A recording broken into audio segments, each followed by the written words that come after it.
L'info éco avec Capital.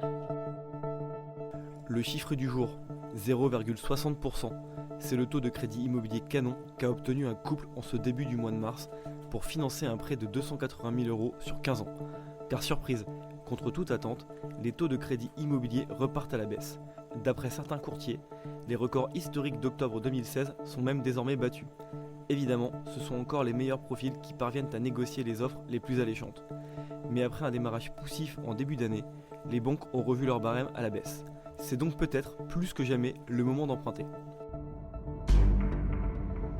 Le coup de gueule du jour est poussé par un Bordelais contre Philippe Etchebest.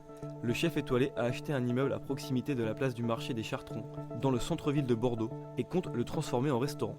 Mais Christophe Chaillet, un riverain de ce quartier, tente d'annuler le permis de construire lié aux travaux de l'immeuble. Raison invoquée, les démolitions engagées vont au-delà de ce que permettrait la réglementation dans ce secteur, estime son avocate, qui dénonce des omissions dans le dossier de permis de construire. L'avocat de Philippe Etchebest estime quant à lui que le projet se borne à quelques démolitions partielles.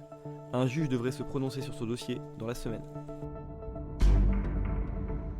L'info pratique capitale, ce mardi 5 mars, l'autorité de la concurrence a fêté ses 10 ans. Pour l'occasion, le Premier ministre Édouard Philippe a dévoilé plusieurs mesures visant à améliorer la concurrence dans certains secteurs. Objectif, redonner du pouvoir d'achat aux Français. Ainsi, le gouvernement compte progressivement libéraliser le marché des pièces détachées automobiles pour faire baisser les prix.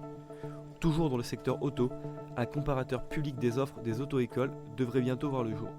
Les prix de chaque auto-école, leur taux de réussite ou encore leur délai d'attente avant de passer l'examen y seront diffusés. Enfin, certains frais astronomiques appliqués par les syndics de copro vont enfin être plafonnés. Retrouvez le détail de toutes ces mesures sur capital.fr. Et on termine avec la méga commande d'armes de l'armée française. Dans un avis de marché publié le 2 mars, le ministère des Armées a lancé un appel d'offres.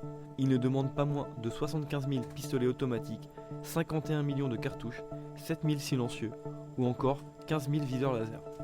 Et bien évidemment, toute la panoplie d'accessoires accompagnant ces futurs pistolets. Justement, ils auront pour mission de remplacer les MAC 50 et PAMAS G1 au sein de l'armée de terre. Le premier date des années 50 et le second y est en service depuis 1999.